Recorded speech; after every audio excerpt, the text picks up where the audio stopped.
Spider-Man is my favorite comic book character of all time. He's relatable, intelligent, clever, and demonstrates diversity time and time again. The webhead has had 3 adaptations to the big screen. 2 of them I enjoy, but 1, not so much. So why is this? The director's last name of these 2 movies is Webb. So how could they not be good?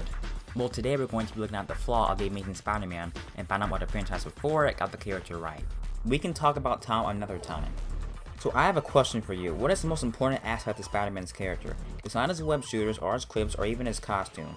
I'll give you a hint, he never shuts up about it. Still don't know? Maybe these will help. With great power comes great responsibility. One thing never changes. My responsibility to use my powers for others before myself, no matter what the cost. So I gotta ask, you heard the one about great power coming with great responsibility? Look, when you can do the things that I can, but you don't, and then the bad things happen,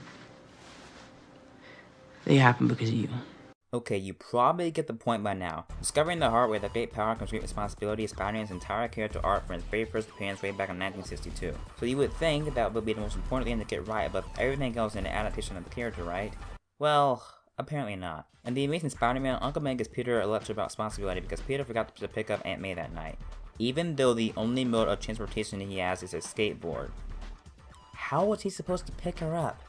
Anyways, Uncle Ben later gets shot by someone that Peter had a chance to stop earlier, so Peter gets the bright idea of attacking random criminals in the city and hoping to find the one who killed his uncle. He's not doing this because it's his responsibility to stop crimes from being committed. He's doing this more for revenge, which isn't really the best motive for a hero. After Uncle Ben dies in the Raimi movie, Peter lives by what Uncle Ben said to him. In a way, you can feel his presence without the entire movie. Peter even says this later in the film. I have a father. His name was Ben Parker. Getting back to The Amazing Spider-Man, it seems Peter is finally learning how to be responsible when he tells Gwen he has to stop the lizard because he gave Dr. Connors a full right to make him in the first place. He's taking full responsibility for the lizard and not just letting the police take care of him. So good job, Pete. He seems to understand. Oh wait, he doesn't. So Peter stupidly reveals his secret identity to Gwen extremely soon after he gets his powers. Why? I honestly have no idea. Tobey Maguire's Peter didn't date Mary Jane in the first movie because he knew the danger he could put her in if he did. At least in the alternate comics, it made sense why he revealed his identity to Mary Jane because they're best friends and Peter felt like she deserved an explanation to why he's gone a lot. In this movie though, there isn't a good reason. Peter just met Gwen, he's already telling her his identity? Peter! What are you doing? Now the ending of this movie makes it perfectly obvious Andrew Garfield's Peter Parker does not understand Uncle Ben's words, because he breaks Captain Chase's promise to leave Gwen alone. Wow, what a likable, relatable character. Gwen's dad shouldn't even have to tell Peter the dangers of being Spider-Man. This should be common sense to him. But no, instead he keeps seeing her and gets her killed in the next movie.